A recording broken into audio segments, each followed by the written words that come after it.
नमस्कार दोस्तों, मैं अमर प्रजापति आ चुका हूँ एक नई कहानी लेकर के। और ये कहानी आप लोगों को बहुत ही पसंद आने वाली है। कहानी दोस्तों पंचतंत्र की ये बहुत अच्छी कहानी है। और मैं पंचतंत्र में बहुत सारी कहानियाँ बहुत ही अच्छी इंटरेस्टिंग होती हैं दोस्तों। और कहानी का जो शीर्षक है द ग्रीडी लायन। ग्रीडी का मतलब होता है लालची। लालची लायन शेर, लालची शेर। और शुरू करते हैं कहानी को। 10 से 15 मिनट की कहानी होने वाली है दोस्तों। तब तक मेरे साथ बने रहिए। और कहानी के अंत में मैं आप लोगों को बताऊंगा कि इंग्लिश सीखने का क्या तरीका होता है, कम समय में कैसे इंग्लिश को सीखा जा सकता है, सामान्य बोलचाल आप किसी से भी बात कर सकते हैं। चलो शुरू करते हैं। वंस एक बार a lion saw a rabbit sleeping under a Bush.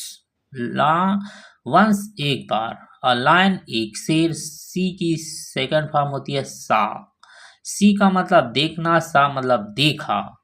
एक शेर ने देखा अ रैबिट एक खरगोश को स्लीपिंग सोते हुए अंडर अ बुश एक झाड़ी के नीचे।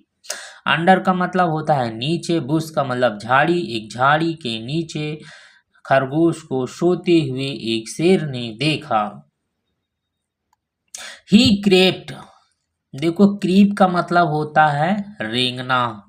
और क्रीप का ये सेकंड थर्ड फॉर्म है क्रेप्ट। और सेकंड फॉर्म भी क्रेप्ट ही होता है। ही क्रेप्ट वह रेंगता रेंगता हुआ स्लावली धीरे धीरे टूवार्ड्स की तरफ द रैबिट खरगोश की तरफ। And caught. कैच की सेकेंड फॉर्म होती कॉट, पकड़ लिया। कैच मतलब पकड़ना, कॉट पकड़ लिया। हिम उसे। इन हिज पॉ। पॉ का मतलब पंजा, अपने पंजों में। एस लगाओ, पंजों, अपने पंजों में उसे पकड़ लिया। द पूर रैबिट। देखो पूर का मतलब होता है गरीब भी होता है, निर्धन भी होता है, लेकिन पूर का मतलब हो जो है बेचारा भी होता है।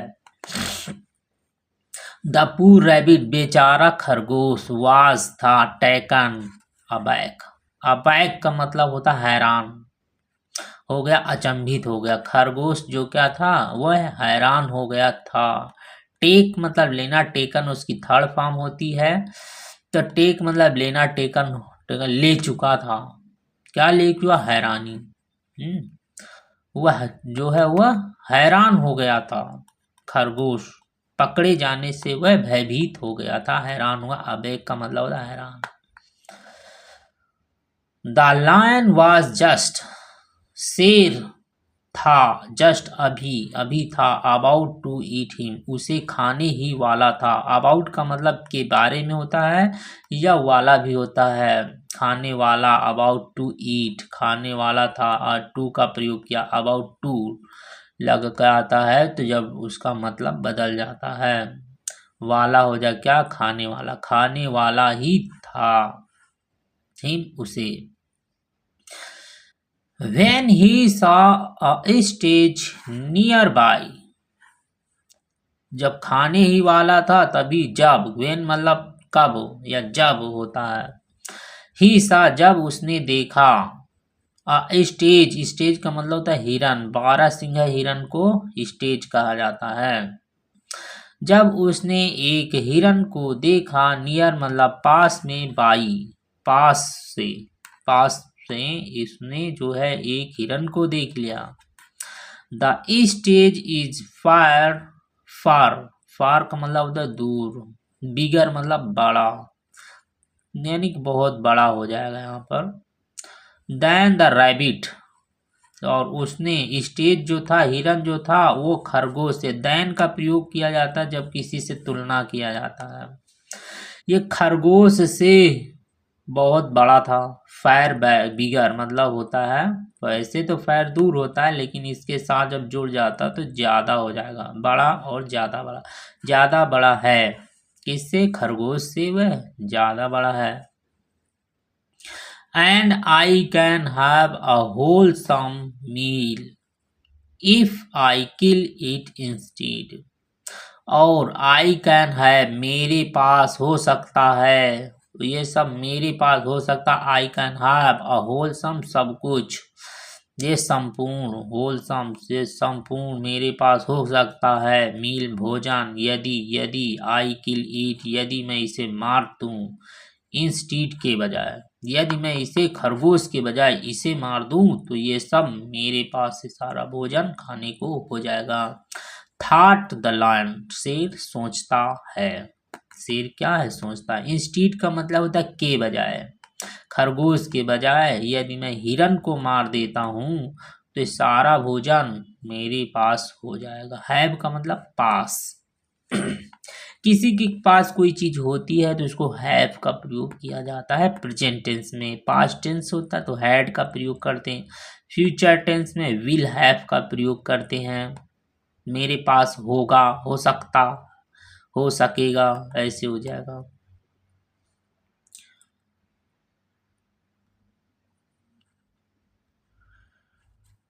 ही लेट गो, उसने छोड़ दिया। लेट का मतलब छोड़ना होता है या जाने दो।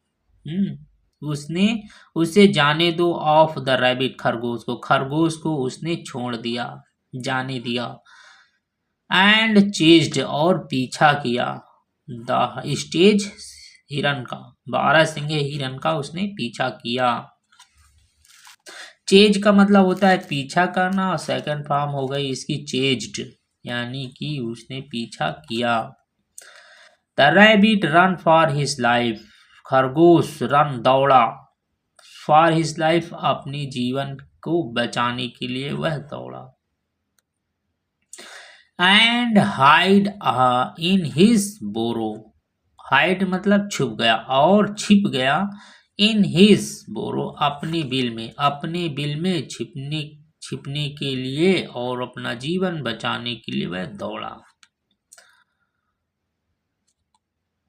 देखो यहाँ पर खरगोश है तो हिज का प्रयोग किया गया है, पुल्लिंग के लिए हिज का प्रयोग, और स्त्रीलिंग जो होता है तो वहां पर हर का प्रयोग किया जाता है। The lion run after the stag for a long time, शेर जो है भागता रहा। रन मतलब भागा, आफ्टर द स्टेज, स्टेज मतलब हिरन, आफ्टर का मतलब होता है के बाद। आफ्टर भागा, के बाद, कि भागा किसके? फॉर अ लॉन्ग टाइम, एक लंबे समय के लिए वह भागा।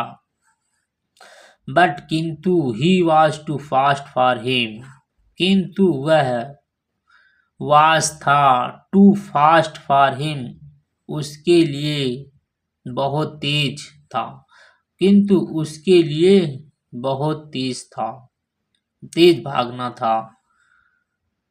किसके? हिरन के लिए, हिरन भी बहुत तेज भाग रहा था। टू का मतलब भी, टू का मतलब भी होता है। किंतु वह किंतु वह भी बहुत तेज भाग रहा था उसके लिए। फॉर हिम उसके लिए हो जाए, उसके लिए शेर बहुत तेज भाग रहा था। आफ्टर अ व्हाइल, कुछ समय के बाद, व्हाइल का मतलब कुछ समय होता, आफ्टर के बाद, कुछ समय के बाद। द स्टेज डिसअपियर्ड, और हिरन क्या था? डिसअपियर्ड मतलब अदृश्य हो गया, गायब हो गया। इनटू द फॉरेस्ट, जंगल में, इनटू का मतलब प्रवेश करना, प्रवेश करते थे इनटू का प्रवेश, जंगल में प्रवेश करते ही वह गायब हो गया। And the lion could not catch him, और शेर कुड नॉट कैच हिम उसे, हिम उसे नहीं पकड़ सका। कुड नॉट कैच नहीं पकड़ सका, कुड का प्रयोग किया गया है पास्ट टेंस के लिए, कुड का प्रयोग करते हैं। अगर यहाँ पर कैन होता, नहीं पकड़ सकता है हो जाता, तो यहाँ पर कुड है तो नहीं पकड़ सका। The lion had already lost the rabbit, और शेर पहले ही हैड ऑलरेडी लॉस्ट, वर्ब की थर्ड फॉर्म, और हैड है पास्ट परफेक्ट टेंस है। लॉस्ट खो चुका था, पहले ही खो चुका था। द रैबिट से, खरगोश को, शेर जो है पहले ही खरगोश को खो चुका था। And now the stag was gone too, और नाउ अब द स्टेज हिरन भी, वास था, गॉन टू, और हिरन भी भाग चुका था, भाग गया था। गॉन गॉन मतलब चला जाना, और अब जो है हिरन भी चला गया था।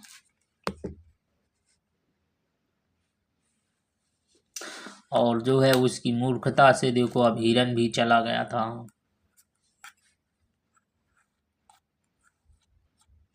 ही रियलाइज्ड, उसे एहसास हुआ।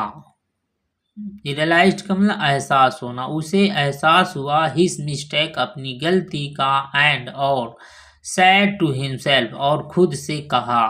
सैड कहना होता है, से की सेकेंड फॉर्म सैड होता है। और उसने टू हिमसेल्फ खुद से कहा, had I eaten the rabbit, कह रहा है क्या हैड का प्रयोग शुरू में इंट्रोगेटिव नहीं है, यह ऐसे ही लग रहा है। तो और लोगों को लग रहा होगा कि इंट्रोगेटिव है। देखो इन्वर्टेड कामाज में ये लिखा गया है। इन्वर्टेड कामाज में कोई शब्द लिखा जाता है तो जैसे कि कहानी पास्ट टेंस में है, बीते हुए समय में जो कुछ पहले उस समय कहा गया था, एजिटिंग लिख देना इन्वर्टेड कामाज में लिखा जाता है। तो पहले जैसे ही कहा गया था, हैड आई ईटेन, क्या मैं इसे खा लेता, काश मैं इसे खा लेता। हैड आई ईटेन रैबिट, खरगोश को मैं खा लेता तो I would not have had to stay hungry.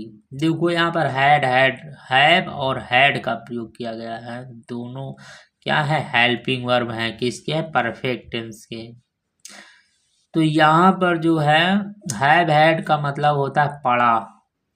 I would not have had, मुझे नहीं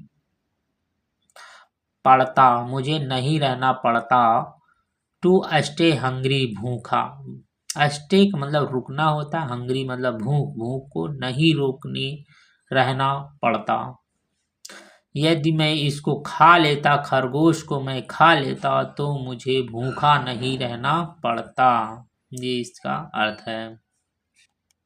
तो दोस्तों ये कहानी आप लोगों को कैसी लगी ज़रूर कमेंट करके बताना, लाइक करना, वीडियो को शेयर करना। और मैं आप लोगों को बता रहा हूँ कि कैसे बुक रीडिंग बहुत ही कम समय में आप कर सकते हैं। उसका तरीका ये है कि आप लोग एक ही वीडियो को 2 से 3 बार देखें, ज़्यादा नहीं, 2 से 3 बार वीडियो चला करके आप, अगर आपके पास जो है ब्लूटूथ है, कान में लगा सकते हैं, आप काम करते हुए सुन सकते हैं। 2 से 3 बार यदि एक कहानी को आप लोग देख लेते हैं तो वो कहानी याद हो जाती है, अपने आप याद हो जाती, पूरी स्टोरी याद हो जाएगी। आप लोग जब बार बार एक कहानी को सुनेंगे तो पूरी स्टोरी बार बार याद हो, अपने आप याद हो जाएगी। अब कहानी याद हो जाएगी तो उसमें जो लिखे हुए वर्ड भी याद हो जाएंगे, आप लोग भूलोगे ही नहीं। ऐसे यदि आप लोग रेगुलर प्रैक्टिस करते हैं 1 महीने तक तो आप कुछ लोगों को बुक रीडिंग करना आ जाएगा और बहुत सारा जो है अंग्रेजी वर्ड्स का मीनिंग आप लोगों को पता चल जाएगा। तो दोस्तों यही तरीका है बुक रीडिंग करने का और इंग्लिश सीखने का। आप नहीं भूलोगे अगर इस तरीके से इंग्लिश सीखोगे तो मैं अगली स्टोरी में फिर से आप लोगों को मिलता हूँ। तब तक के लिए thank you so much for my listeners.